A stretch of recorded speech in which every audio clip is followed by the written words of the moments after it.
सफ़र शहादत इमाम हुसैन मदीना से शहादत तक। नाजरीन, मक्का मुअज़्ज़मा में क़याम के दौरान इमाम हुसैन अलैहिस्सलाम के पास कूफा से आने वाली खतूत का सिलसिला जारी था।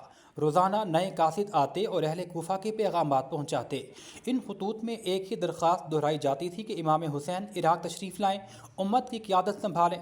कूफा वही शहर था जो हज़रत अली के दौर में इस्लामी हुकूमत का मरकज़ रह चुका। यहाँ अहले बैत मोहब्बत करने वालों की बड़ी तादाद और हज़रत अली के मुहिब्बान बड़ी तादाद में मौजूद थे।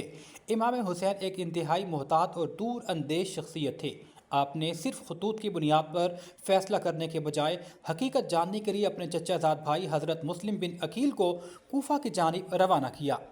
मुस्लिम बिन अकील जब कूफा पहुंचे तो इब्तदा में हालात निहायत हौसला अफसा नजर आए। हज़ारों अफराद उनसे मुलाकात के लिए आए और हज़रत इमाम हुसैन अलैहिस्सलाम के हाथ पर बैअत कर ली। मुस्लिम बिन अकील ने जब ये सूरत हाल देखी तो हज़रत इमाम हुसैन को ख़त लिख कर हालात के बारे में तफसीलन आगाह कर दिया, मगर यही तारीख का सबसे अहम तरीन मोड़ साबित हुआ। यजीदी हुकूमत को जब कूफा की सरगर्मियों का इल्म हुआ तो उसने सख्त इक़दामात का फैसला किया। कूफा के गवर्नर नुमान बिन बशीर, जो कि एक नरम मिजाज शख्सियत थे, उन्हें हटाकर उबैदुल्लाह बिन ज़ियाद को मुकर्रर किया, जो इंतहाई सख्त गिर और सियासी चलाकी के लिए मशहूर था। उसने कूफा पहुंचते ही हालात का रुख बदल दिया। इब्ने ज़ियाद ने कबारी सरदारों को अपने साथ मिला लिया। किसी को दौलत का लालच, किसी को ओहदे का लालच देके और किसी को डरा धमका कर अपने साथ मिला लिया। यूं ही एकदम कूफा के हालात ख़राब होने लगे और वो तमाम हज़ारों लोग जिन्होंने मुस्लिम बिन अकील के हाथ पर हज़रत इमाम हुसैन के हक़ में बैअत की थी, वो पीछे पलटने लगे। जब मुस्लिम बिन अकील ने हालात का बदलता रुख देखा तो उनको फ़ौरन इदराक हुआ कि हज़रत इमाम हुसैन को यहाँ आने से रोका जाए, मगर तब तक देर हो चुकी थी। एक शाम मुस्लिम बिन अकील को ये एहसास हुआ कि वो तकरीबन तन्हा हो चुके हैं। वो कूफा की गलियों में निकले तो लोग अपने दरवाजे बंद करने लगे।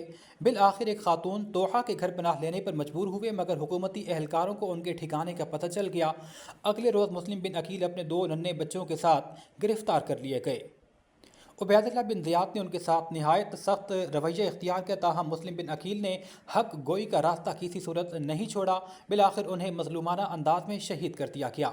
इसी दौरान हज़रत हानी बिन उरवा, जो कि मुस्लिम बिन अकील की हामियों में नुमाया थे, उन्हें भी गिरफ्तार करके शहीद कर दिया गया।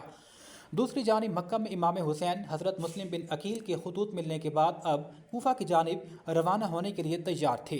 इमाम हुसैन के नज़दीक खाना काबा की हुर्मत सबसे ज़्यादा अहम थी। वो नहीं चाहते थे कि यहाँ पर किसी वजह से खून रेजी हो, लिहाजा आपने मक्का को छोड़कर कूफा चले जाने का ही फैसला किया। 8 ज़ुल्हिज्जा 60 हिजरी को आप हज को उम्रे में बदल कर इराक़ की जानिब रवाना हुए। बहुत से लोगों ने रास्ते में आपको मशवरा दिया कि कूफा के हालात काबिल एतमाद नहीं, आप वहाँ मत जाएं, मगर हज़रत इमाम हुसैन कुछ और देख रहे थे। मक्का से रवानगी के बाद काफ़िला इराक़ की तरफ बढ़ने लगा। अभी सफ़र का आगाज़ ही हुआ कि रास्ते में ऐसी खबरें मिलना शुरू हो गईं जो आने वाले अलमनाक वाक़े का पेशखेमा साबित हुईं। रास्ते में कासिद ने बताया कि हालात यकसर बदल चुके। कूफा में मुस्लिम बिन अकील शहीद कर दिए गए हैं, जबकि उनके 2 नन्हे साहिबजादों को भी बेदर्दी से शहीद कर दिया गया है।